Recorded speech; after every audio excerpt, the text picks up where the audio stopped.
this Global Hand Washing Day, it's really important for us to continue the strong message on hand washing and to help our children wash their hands. Our children are getting ready to go back into schools, but there's one thing that we do need to continue to protect them from, and that's COVID. Our children are unvaccinated, and while it's important for them to go back to school, it's really important that they engage in all the protective behaviors, and hand washing with soap at regular times is one of those important behaviors that they need to engage in.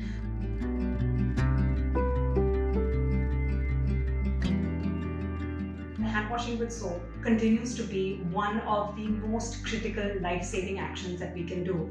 It not only protects from COVID, but also from diarrheal infections and other respiratory infections.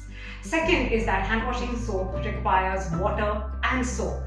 But it's not simply water and soap, but these things need to be available when they need to wash hands. So outside the toilet and before they're going to eat food. We also have to create a certain amount of awareness in children as well as those who are working with them, teachers and other school staff, on why hand washing is important. But we can't do this only with germs. We have to make this knowledge, this awareness fun and interactive through games for children. Make it something that they really want to do. Hand washing requires constant reminders and cues. So we need to have posters, we need to have interesting and very attractive signage that gets children to wash their hands and reminds them how they have to wash their hands when they have to wash their hands. It's important to realize that children are not a homogeneous category. They're just not one group. We have young children, we have children who are pre-adolescent, and we have teenage children who are going to school.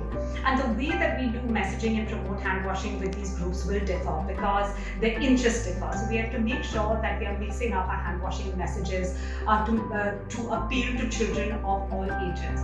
Continue to wash your hands, and let's make hand washing important and interesting for children as they go back to school.